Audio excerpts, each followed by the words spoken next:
Bismillah. Bismillahirrahmanirrahim. Assalamualaikum warahmatullahi wabarakatuh.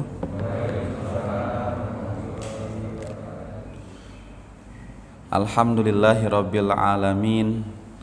Alhamdulillahilladzi hadana lihadza wa ma kunna linahtadiya laula an hadanallah. Laqad ja'at rusulu rabbina bil haqq wa nudu an tilkumul jannatu uristumuha bima kuntum ta'malun. Asyhadu an la ilaha illallah wahdahu la syarikalah wa asyhadu anna nabiyyana Muhammadan abduhu wa rasuluh alladzi la nabiyya wa la rasula ba'dah.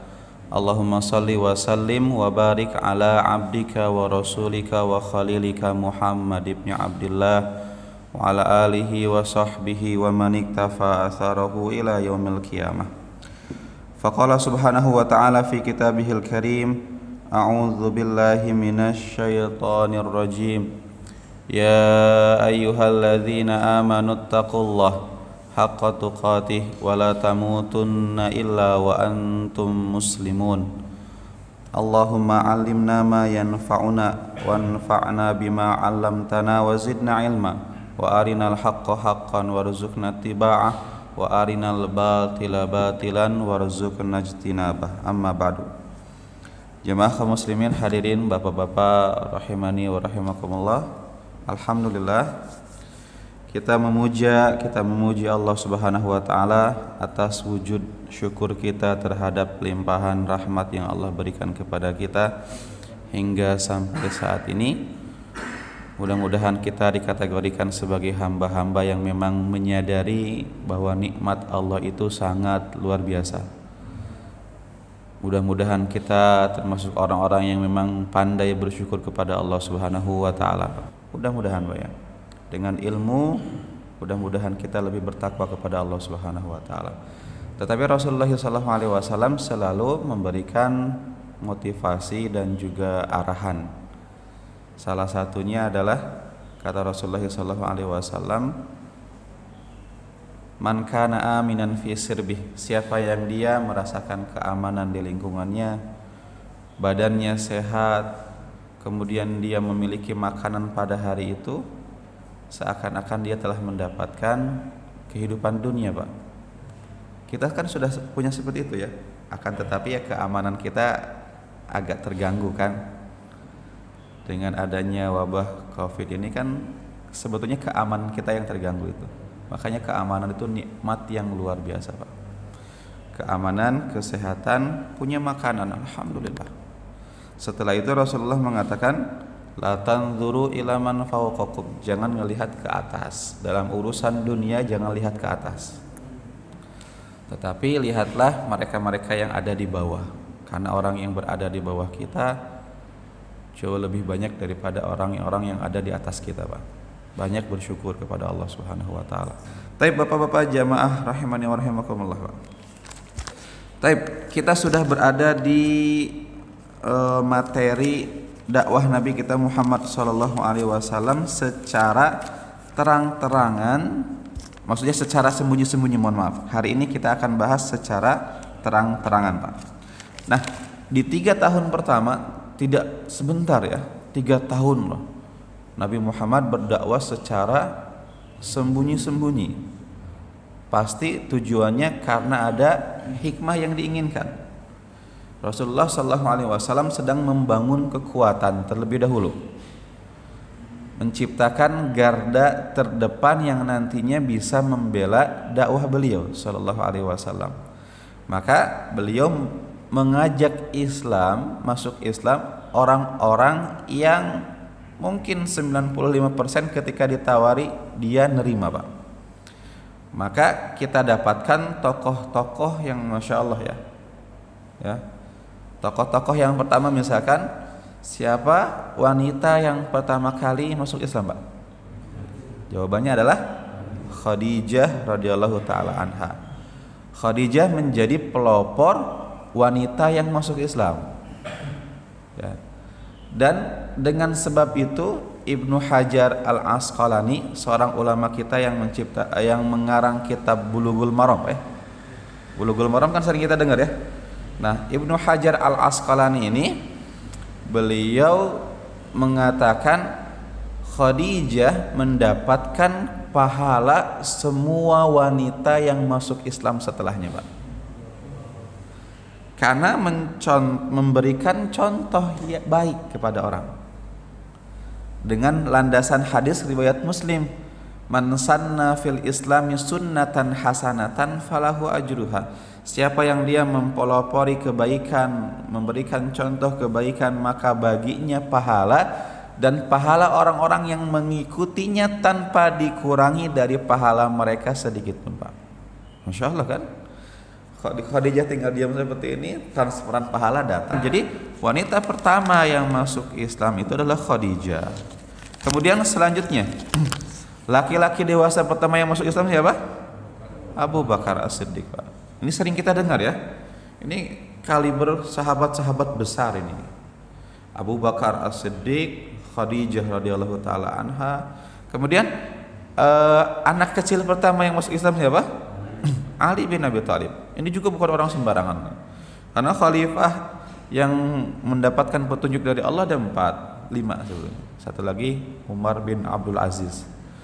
Abu Bakar, Umar, Utsman, Ali. Setelah itu pindah jauh ya, pindah sampai 80 tahun, wallahu alam.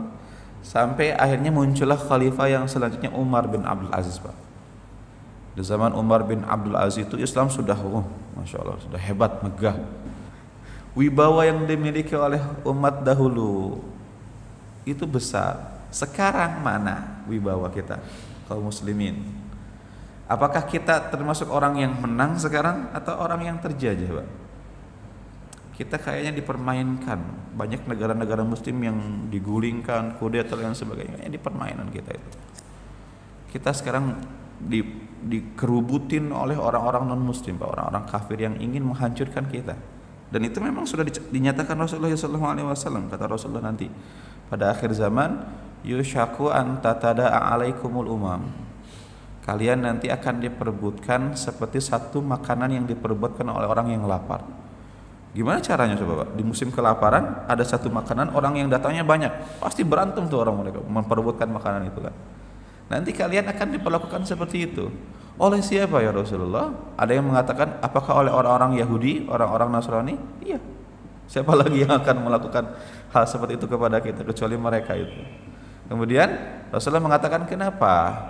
Karena Allah sudah mencabut wibawa yang dimiliki oleh musuh kalian terhadap kalian. Kenapa itu terjadi? Karena kalian sudah mencintai dunia dan benci terhadap akhirat. Kalian sudah senang dengan pertanian dan lain sebagainya dan meninggalkan akhirat. Bukan berarti kita harus mengurusi akhirat terus saja, di masjid terus baca Quran, enggak, Pak. Tapi tujuan pertanian kalian, tujuan perdagangan kalian, tujuan ataupun nafas kalian itu tujuannya adalah mendapatkan dunia, bukan mendapatkan akhirat. Kita diperintah untuk bertani oleh Allah, kita diperintah untuk berdagang, kita diperintah untuk bekerja. Tapi Allah memerintahkan setiap detiknya itu harus bernilai ibadah. Maka lihat bagaimana nasihat Allah indah setelah salat Jumat.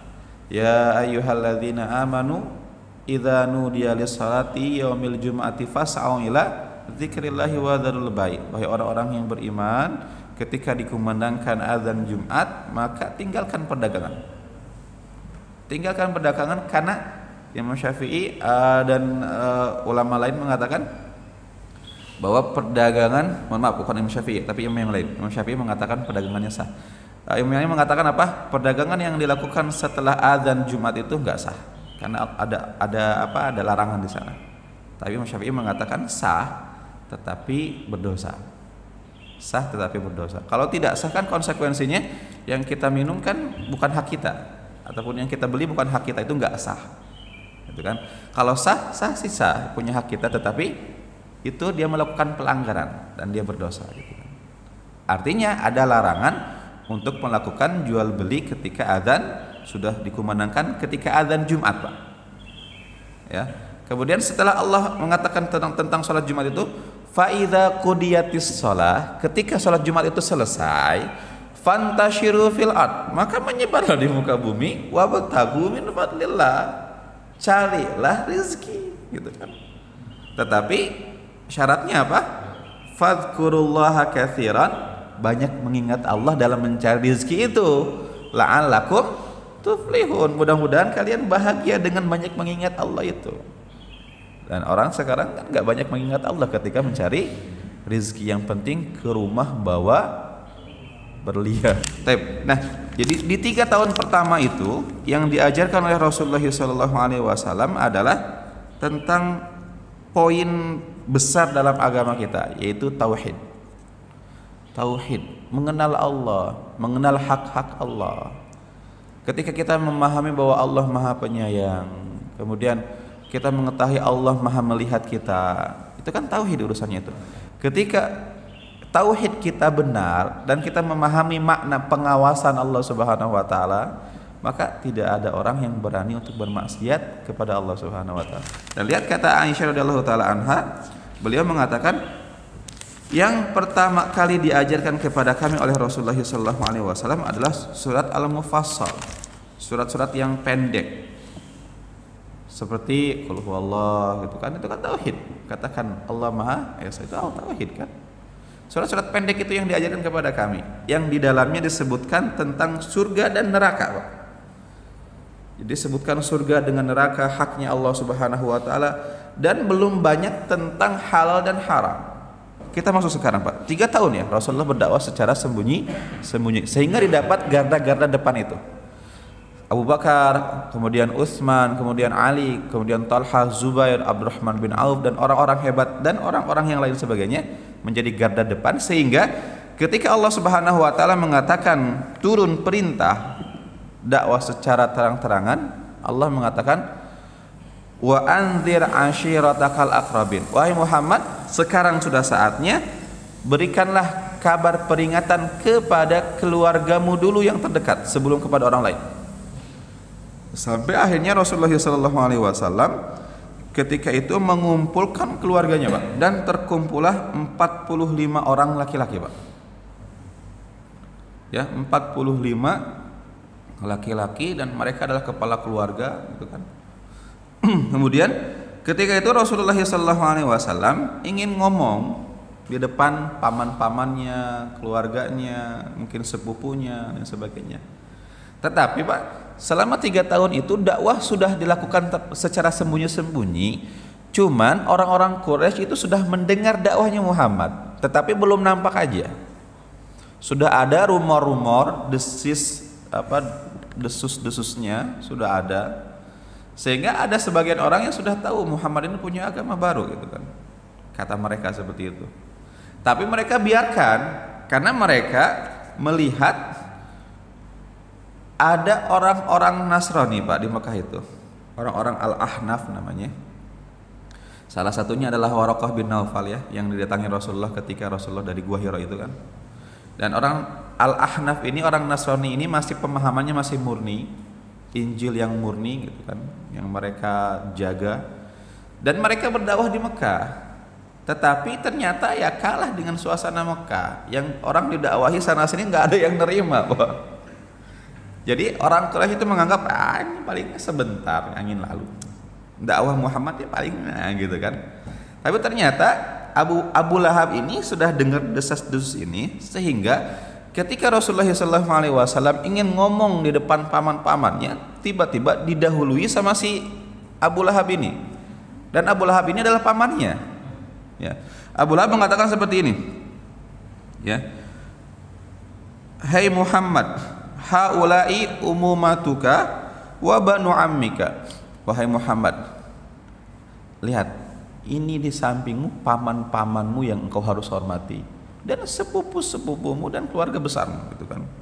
Kemudian wada'is sobah, jangan kekanak-kanakan, kata si Abu Lahab ini. Kemudian jangan melakukan hal-hal yang aneh. Ketahuilah, jika engkau melakukan hal-hal yang aneh, aku adalah orang yang pertama yang akan mendisiplinkan dirimu. Kenapa?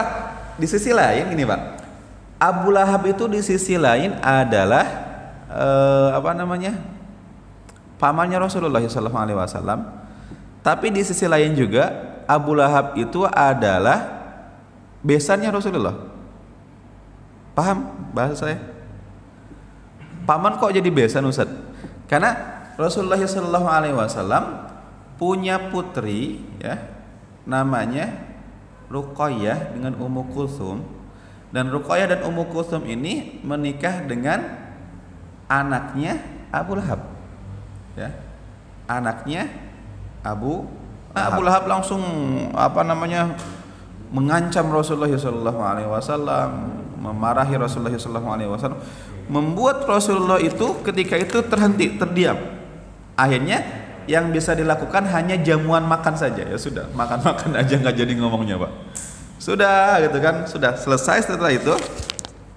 Tapi setelah itu Rasulullah SAW bertekad, berazam, mau si Abu Lahab ini ngomong sana sini, mau ngomong apa lain sebagainya. Apalagi Allah Subhanahu wa taala sudah menurunkan ayat-ayat yang menceritakan tentang perjuangan dakwah Nabi sebelum Rasulullah.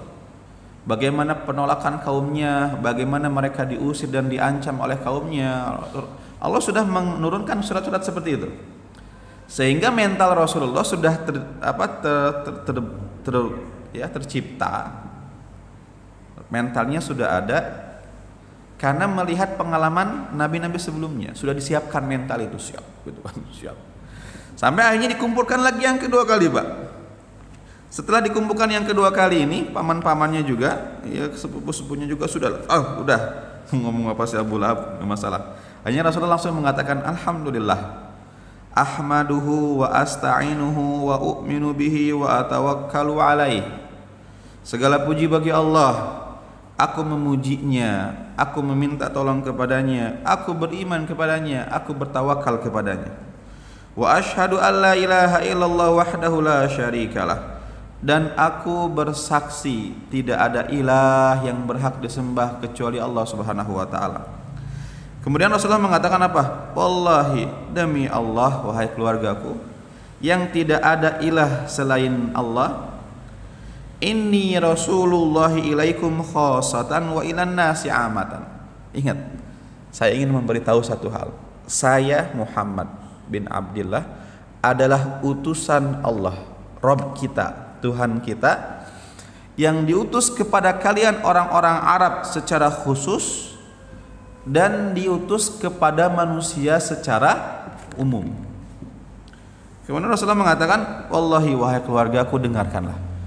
La tamutunna kama tanamun, kalian ini akan mati sama seperti kalian tidur, menutup mata. Kematian belum kalian rasakan, tetapi setengah kematian sudah kalian rasakan, yaitu tidur. Wala tub'atsunna kama tastaiqidun, kemudian kalian akan dibangkitkan seperti kalian bangun dari tidur kalian. Dibangkitkan. Kemudian kalian wala tuhasabunna bima ta'malun, kalian akan dimintai pertanggungjawaban terhadap semua yang kalian lakukan. Wa innal jannata abada wan naru abada, sesungguhnya surga itu abadi dan neraka itu abadi, Pak. Ini untayan kalimat yang indah yang diucapkan kepada keluarga Rasulullah SAW dan keluarga kita. Baik, jadi itulah langkah pertama yang dilakukan Rasulullah SAW. Setelah Rasulullah SAW mendakwahi keluarganya, setelah itu Rasulullah langsung keluar, dan Rasulullah SAW setelah itu memanggil orang-orang Quraisy secara umum. Dan Rasulullah naik ke atas bukit Safa. Nah, di sana Rasulullah SAW tiba-tiba ketika itu berteriak dengan teriakan yang dikenal oleh orang Arab ketika itu dan mengatakan, ya sabahah, ya sabahah. Dan itu adalah peringatan bahaya, Pak. Rasulullah berteriak, ya sabahah, membuat orang-orang Quraisy kan, ada apa ini? Ada apa ini? Ternyata bilang Muhammad itu lagi bilang ya sabahah. Apalagi yang ngomong Muhammad, orang yang dipercaya ketika itu sebelum menjadi nabi, Pak. Akhirnya semua orang pun langsung datang. Bahkan yang sibuk saja mewakilkan, itu Muhammad ada, tuh tolong ini lagi sibuk. Akhirnya mengirimkan utusan. Sampai ketika orang-orang Quraisy sudah berkumpul di depannya Rasulullah sallallahu alaihi wasallam. Kemudian Rasulullah mengabsen, ya Bani Fahar, ya Bani Adi, ya Bani Fulan, ya Bani Abdi Manaf, ya Bani Abdul Muthalib, absen. Oh, ada semuanya dari setiap kabilah-kabilah. Ya. Setelah itu Rasulullah sallallahu alaihi wasallam mengatakan seperti ini. Enggak langsung mengatakan, Pak. Disinilah teknik dakwahnya. Rasulullah enggak mengatakan, "Saya Rasul, terimalah saya sebagai Rasul." Enggak. Tapi Rasulullah SAW mengatakan seperti ini. Aro'aitukum. Kalau seandainya saya mengatakan kepada kalian, di belakang gunung kita ini ada pasukan yang akan menyerang kalian secara tiba-tiba, apakah kalian mempercayai ucapan saya? Nah, kan?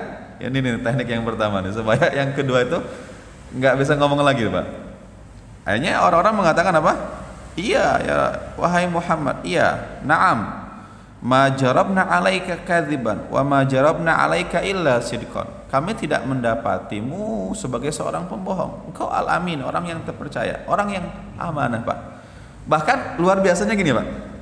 Nanti ketika Rasulullah sudah menjadi nabi dan ingin hijrah dan kepala beliau dihargai 100 ekor unta, ketika itu Rasulullah menjadi seorang nabi, Pak, dan mendakwahi Islam dan dibenci karena dakwahnya. Tapi di sisi lain Rasulullah suka dititipkan benda-benda oleh orang-orang Quraisy, Pak. Padahal dibenci, tapi kalau nitipin sesuatu kepada Muhammad, Pak. Kenapa? Karena orang yang dipercaya. Maka ketika Rasulullah ketika itu dikepung sama Abu Lahab, ya, ingin pergi ke Madinah itu, Rasulullah mengatakan kepada Ali, "Ali, tidur di tempat saya dan kau jangan hijrah dulu. Tinggal di Mekah dulu dan berikan kepada mereka barang-barang titipan mereka." Akhirnya Rasulullah ketika itu keluar dari rumah, akhirnya Allah menutup mata orang-orang yang mengepungnya. Rasulullah menyirami pakai debu gitu kan. Rasulullah pergi dengan Abu Bakar ngumpet di gua Tur, ya. Nah, di sini Ali kan tugasnya apa? Pertama, tidur di tempatnya Rasulullah. Yang kedua, memberikan barang titipan yang dititip oleh orang-orang Quraisy. Coba tuh gimana? Gitu kan? Makanya Rasulullah al-amin, orang yang dipercaya. Sampai akhirnya mereka mengatakan, "Iya Muhammad, kami akan mengimani, kami akan percaya terhadap beritamu. Semua beritamu kami percayai." Akhirnya sudah Rasulullah mengatakan sudah dapat ini. Akhirnya Rasulullah mengatakan, "Kalau seperti itu, alamu ketahuilah, inni nadhirun lakum baina adzabin syadid." Ketahuilah aku ini adalah seorang nabi, utusan Allah yang memberikan kabar peringatan kepada kalian dengan azab yang perih dan kabar gembira kepada mereka-mereka yang menyembah Allah Subhanahu wa taala. Tidak ada ilah selain Allah Subhanahu wa taala, tidak ada berhala, tidak ada ini, tinggalkan semuanya, Pak. Kan? Mau ngomong apa coba mereka? Apakah kalian mempercayai saya? Bingung mereka. Udah menang Rasulullah. Enggak perlu jawaban itu. Karena ada debat-debat yang sebetulnya nggak perlu jawaban, dilemparin kepada pertanyaan yang lain dia udah terdiam dia. Gitu kan. Sampai akhirnya Rasulullah SAW turun setelah itu dari Bukit Safa itu, kemudian diingatkan satu persatu, Pak. Satu persatu. Ingatlah kematian, disebutkan Bani Fahar dan sebagainya. Kemudian setelah itu Rasulullah SAW turun setelah memperingati mereka. Si Abu Lahab datang lagi, Pak. Dan Abu Lahab lah yang berani ngomong sama Rasulullah. Ketika itu Abu Lahab mengatakan apa? "Ya Muhammad, tabban laka sairul yaum." Celaka engkau wahai Muhammad sepanjang hidupmu. "Alihadza jama'tana?" Apakah karena ini yang kau kumpulkan kami? Gitu kan? Kau bilang ya sobaha, ternyata engkau mau bilang sesuatu yang tidak kami kenali. Engkau nabi apa itu? Gitu kan? Apakah karena urusan ini? Gitu kan? Sampai akhirnya Allah pun mencela Abu Lahab sampai hari kiamat, Pak. Allah turunkan surat Tabbat yada abi lahabin wa tab. Ketika Abu Lahab mengatakan celaka engkau wahai Muhammad, Allah mengatakan celaka tangannya Abu Lahab dan celaka dia.